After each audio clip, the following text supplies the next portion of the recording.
کیا آپ جانتے ہیں کہ دنیا کا سب سے زیادہ امیر شخص کس طرح سے مرا، اس کی موت کیسے ہوئی اور وہ اس دنیا سے کیسے ختم ہوا؟ اتنی زیادہ دولت ہونے کے باوجود بھی وہ اس دنیا سے کس طرح مر گیا؟ جب ہم اور آپ آج کے دور کے کسی بھی امیر اور دولت مند انسان کو دیکھتے ہیں تو کہتے ہیں کہ صحیح زندگی تو یہ جی رہا ہے، لیکن ان سے بھی کہیں زیادہ مانے تو انہیں اپنے گھروں کا نوکر رکھتا اتنا زیادہ امیر شخص ایک ایسا گزرا ہے جس کو ہم اور آپ قارون کے نام سے جانتے ہیں۔ قارون ایک ایسا شخص تھا جس کے پاس اتنے خزانے تھے کہ 70 سے زیادہ اونٹوں پر اس کے خزانے کے گھروں کی چابیاں رہتی تھی۔ تو اب اس سے شمار کیا جا سکتا ہے کہ اس کے خزانوں کا ٹھکانہ کیا ہوگا، اس کے پاس کتنا خزانہ ہوگا۔ تو اس اعتبار سے دنیا کا سب سے زیادہ امیر شخص قارون کو مانا جاتا ہے، اور کہا جاتا ہے کہ زمین کے اندر اگر کوئی بھی خزانہ ملتا ہے تو وہ قارون کا ہی خزانہ ہے، اور کہا جاتا ہے کہ اگر قارون کا خزانہ کسی انسان کو مل جائے تو وہ انسان پاگل ہو جائے گا۔ آج کے اس ویڈیو میں ہم لوگ جاننے والے ہیں قارون کے خزانے اور قارون کی موت کے بارے میں،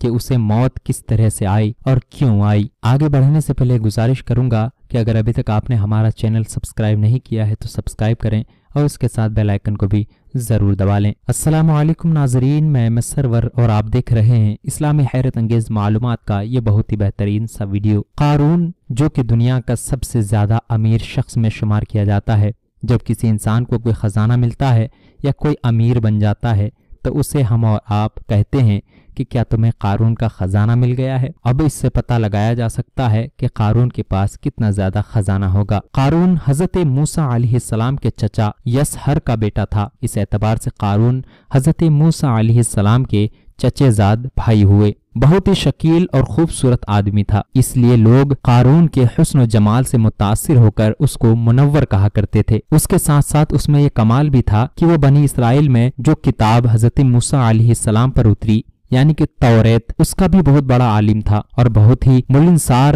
اور با اخلاق انسان تھا۔ ہمیشہ لوگوں کو صحیح تربیت دیا کرتا تھا اور لوگ اس کا بہت ہی ادب اور احترام کیا کرتے تھے۔ یوں مانتے چلیں کہ حضرت موسیٰ علیہ السلام کے دور کا بہت بڑا عالم شمار کیا جاتا تھا۔ جب اسے اللہ تبارک و تعالی نے بے شمار دولتوں سے نوازا تو اس کے ہاتھ میں بے شمار دولت آتے ہی اس کے حالات میں ایک دم تغیر پیدا ہو گیا۔ جس طرح سے ایک سامری نے حضرت موسیٰ علیہ السلام کے ساتھ دشمنی اختیار کیا، اسی طرح قارون بھی حضرت موسیٰ علیہ السلام کا بہت بڑا دشمن ہو گیا اور اعلیٰ درجے کا متکبر اور مغرور ہو گیا، اپنے اوپر گھمنڈ کرنے لگا۔ جس طرح آج کے دور میں مسلمانوں پر زکوٰۃ فرض ہے کہ جب کوئی انسان مالک نصاب تک پہنچ جائے تو اس پر سالانہ زکوٰۃ لازم ہوتا ہے، اسی طرح اس دور میں بھی اللہ تعالیٰ نے حضرت موسیٰ علیہ السلام سے کہا کہ تمہاری قوم پر زکوٰۃ فرض ہے، جو انسان اتنے مال تک پہنچ چکا ہو وہ اتنے مال کا زکوٰۃ دے۔ حضرت موسیٰ علیہ السلام نے یہ زکوٰۃ کا حکم قارون کو سنایا اور قارون سے کہا کہ تمہیں اب زکوٰۃ نکالنا ہے، اتنے مالوں کا اتنا زکوٰۃ ہوتا ہے۔ جیسے آج کے دور میں 100 روپے میں 2.5 روپے زکوٰۃ کے طور پر نکالا جاتا ہے، اس طرح اس دور میں بھی کوئی طریقہ رہا ہوگا۔ حضرت موسیٰ علیہ السلام کے چہرے سے چہرے ملا کر یعنی روبرو ہو کر قارون نے یہ عہد کیا کہ وہ اپنے جتنے مال و دولت ہے ان میں سے ہزاروں حصہ زکوٰۃ کے لیے نکالے گا، لیکن جب اس نے مالوں کا حساب لگایا تو ایک بہت ہی بڑی رقم زکوٰۃ کی نکلی۔ اب مانتے چلیں کہ اگر کسی کے پاس 100 روپے ہے تو اس کا زکوٰۃ 2.5 روپے نکلتا ہے، لیکن اگر وہیں پر کسی کے پاس 10 لاکھ روپے ہو جائے تو اس کا زکوٰۃ کتنا نکلے گا؟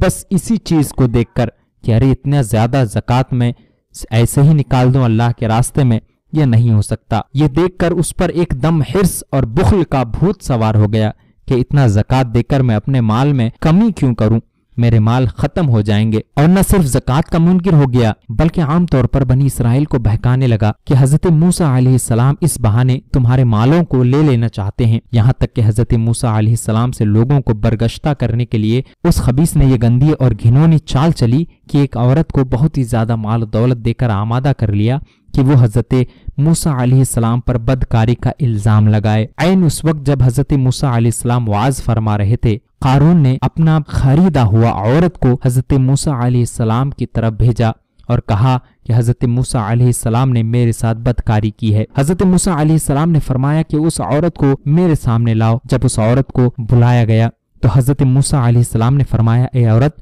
اس اللہ کی قسم جس نے بنی اسرائیل کے لیے دریا کو پھاڑ دیا اور عافیت و سلامتی کے ساتھ دریا پار کرا کر فرعون سے نجات دی۔ سچ سچ کہہ کہ واقعہ کیا ہے۔ حضرت موسیٰ علیہ السلام کے جلال سے عورت سہم کر کانپنے لگی اور اس نے مجمع عام میں صاف صاف کہہ دیا، اے اللہ عز و جل کے نبی، مجھ کو قارون نے کثیر دولت دے کر آپ پر بہتان لگانے، آپ پر الزام لگانے کے لیے آمادہ کیا تھا، مجھے قارون نے خرید لیا تھا۔ اس وقت حضرت موسیٰ علیہ السلام آپ دیدہ ہو کر سجدہ شکر میں گر پڑے اور سجدے کی حالت میں آپ نے یہ دعا مانگی، یا اللہ قارون پر اپنا قہر و غضب نازل فرما دے۔ پھر آپ نے مجمع سے فرمایا کہ جو قارون کا ساتھی ہو وہ قارون کے ساتھ ٹھہرا رہے اور جو میرا ساتھی ہو وہ قارون سے جدا ہو جائے۔ دو خبیثوں کے سوا تمام بنی اسرائیل قارون سے الگ ہو گئے، یعنی دو ایسے لوگ اس میں شامل تھے جو قارون کے ساتھ تھا، اس کے علاوہ جتنے بھی بنی اسرائیل تھے وہ سب حضرت موسیٰ علیہ السلام کے ساتھ تھے۔ پھر حضرت موسیٰ علیہ السلام نے زمین کو حکم دیا، اے زمین تو اس کو پکڑ لے، تو قارون ایک دم گھٹنوں تک زمین میں دھس گیا۔ پھر آپ نے دوبارہ زمین سے یہی فرمایا تو وہ کمر تک زمین میں دھس گیا۔ یہ دیکھ کر قارون رونے اور بلبلانے لگا اور قرابت و رشتہ داری کا واسطہ دینے لگا، کہنے لگا،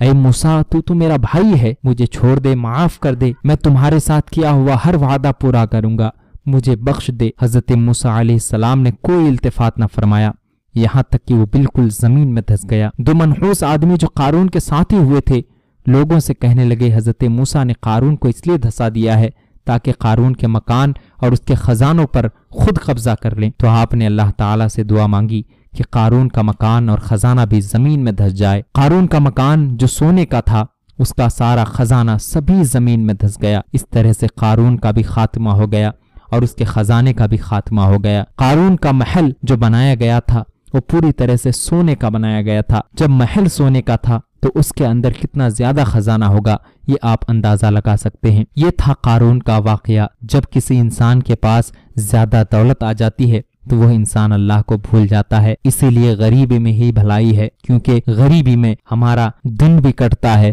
اور ہم اللہ کو یاد بھی رکھ لیتے ہیں۔ لیکن جب کوئی انسان امیر بن جاتا ہے اور اسے اس کی حد سے زیادہ دولت دے دی جاتی ہے تو پھر وہ انسان مغرور اور گھمنڈی ہو جاتا ہے اور اللہ تعالیٰ کو یاد کرنا چھوڑ دیتا ہے، اور جب اللہ کے نافرمانیاں کرنا کوئی انسان شروع کر دے تو اللہ تعالیٰ اس پر عذاب نازل فرماتا ہے۔ اس لیے ہمیشہ اس بات پر شکر ادا کرتے رہنی چاہیے کہ اللہ تعالیٰ نے ہمیں اتنا ہی رزق عطا فرمایا ہے جتنا ہمارے لیے کافی ہے۔ یقیناً اللہ تعالیٰ بڑا کارساز ہے۔ امید ہے آپ سبھی کو ہمارا یہ ویڈیو پسند آیا ہوگا۔ اچھی لگے تو لائک کریں، ہمارے اس ویڈیو کو اپنے دوست و احباب کے ساتھ شیئر بھی کریں اور ہمارے چینل کو سبسکرائب بھی کر دیں۔